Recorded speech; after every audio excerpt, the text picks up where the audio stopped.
Hello, our friends. Hope you are doing great. We are pleased to put online this video about how to upgrade WEN 12.5-inch thickness planer with Sheartak spiral cutter head. Hope it's helpful to you. Turning counterclockwise to 2 thumb screws on each end of the dust exhaust port. Remove the port.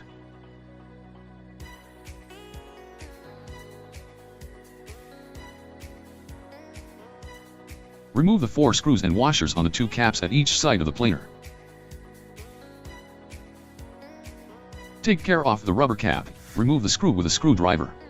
Remove the screw, washer, and handle aside for reassembly. Remove the right and left caps and side covers.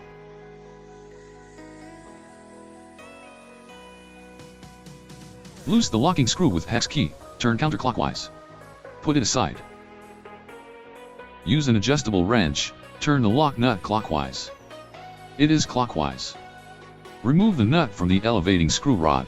Undo the locking screws with the hex key, turn it counterclockwise. Put the screw aside. Use an adjustable wrench, turn the lock nut counterclockwise. It is counterclockwise as the thread is left hand. Remove the nut from the elevating screw rod. Fold the table, place the planer down. Untighten the 4 screws at the bottom of the column rods. Don't remove them. This will make moving the headstock out more easily.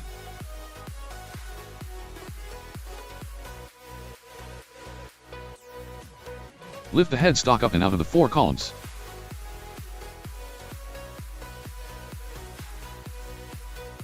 Turn the headstock upright.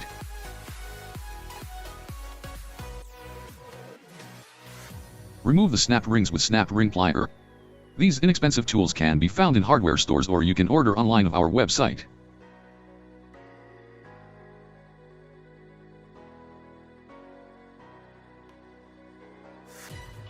Remove the chains and put them close to the tiny snap rings.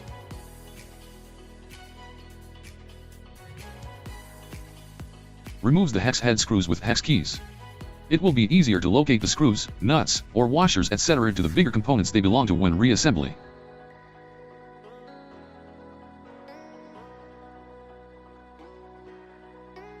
Loose the locking hex nut for the pulley with a plug socket. This is a left-hand nut. Turn clockwise to untighten, counterclockwise to tighten. Do not do the other way around. Remove the step belt. Loose the screw with hex key. Remove the screw, washer, and cutter head lock. Remove the bearing retainer locking screws.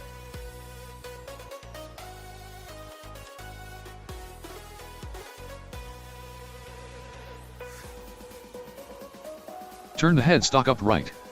The end of the pulley is at the bottom.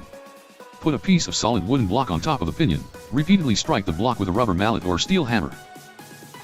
When the cutter head fall off the bore, place the headstock flat.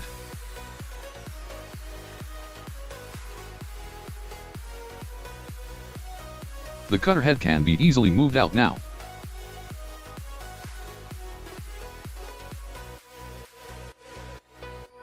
Wrap up the pinion with a piece of cloth to prevent it from being damaged. Untighten it with a curved jaw locking plier. Turn counterclockwise.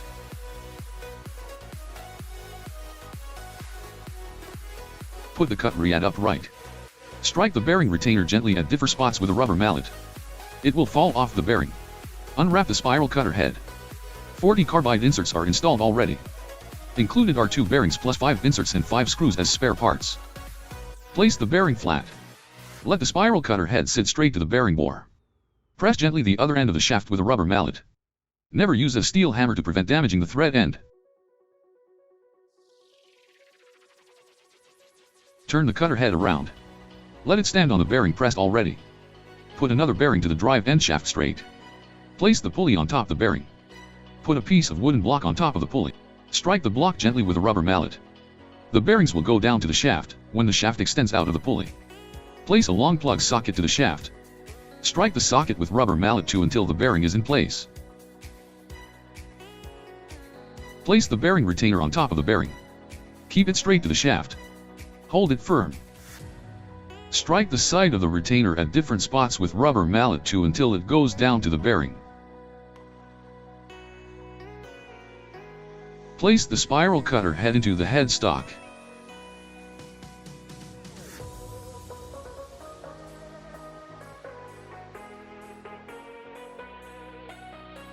Turn the headstock upright.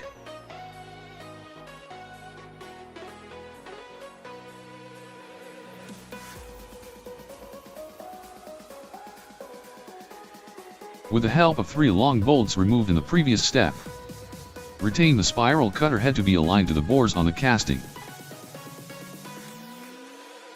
Place the wooden block on top of the shaft end. Press it with rubber mallet. Strike gently until the bearings are in place.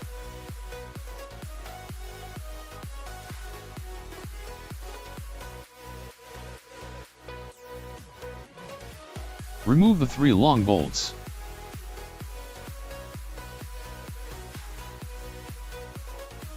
Place the bolts for the bearing retainer. Tighten them up with hex key.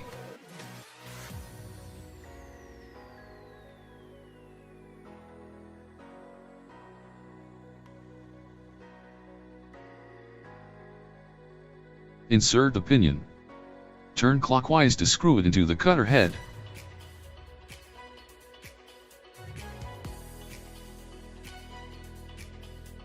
Wrap up the pinion with a cloth used in previous step. Grip the pinion with a curved jaw locking plier. Turn clockwise to tighten it up.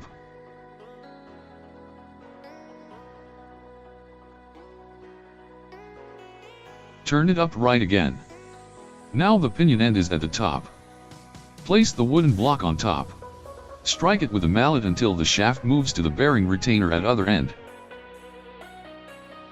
Place back the cutter block guard, bolt it tight with a hex key.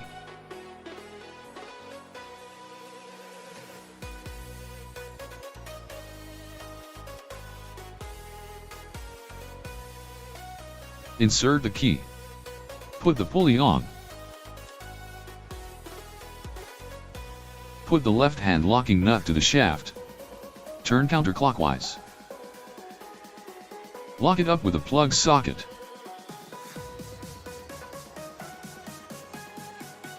Push back the belt onto the pulley.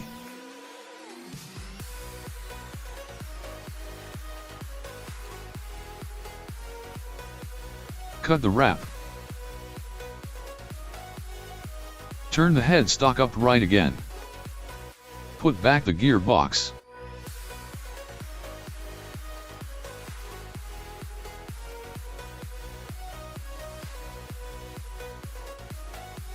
Bolt up the gearbox tight.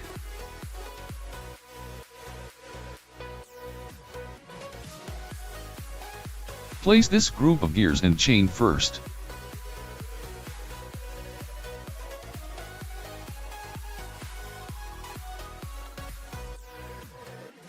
Insert the bush. Place another group of gears and chain.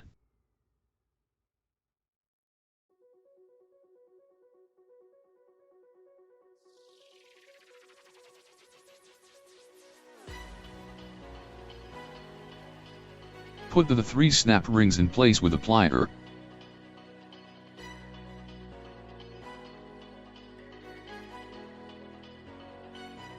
Let the driving screw rod go into one hole in the middle, the 4 holes at the corners locate the 4 columns.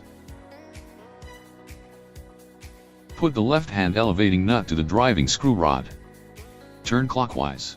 Put the right hand elevating nut to the other screw rod. Turn counterclockwise. Lock up both elevating nuts with wrench by turning clockwise and counterclockwise respectively.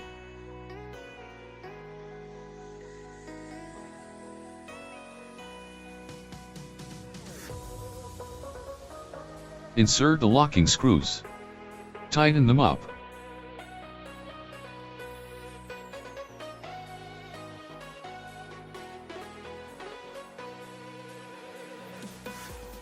Turn down the planer. Tighten up the 4 locking bolts at the bottoms of the 4 columns.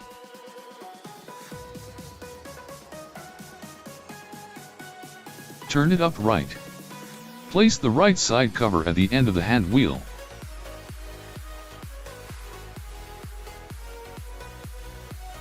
Place the caps onto the 4 columns. Make sure both the side covers go into the slots at the bottom of the caps. Bolt up the caps and the columns. Turn the bolts tight for firm lock.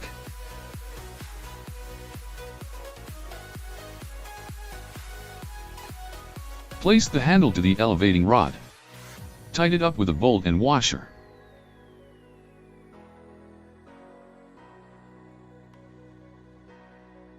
Insert the rubber cap. Install the dust hood.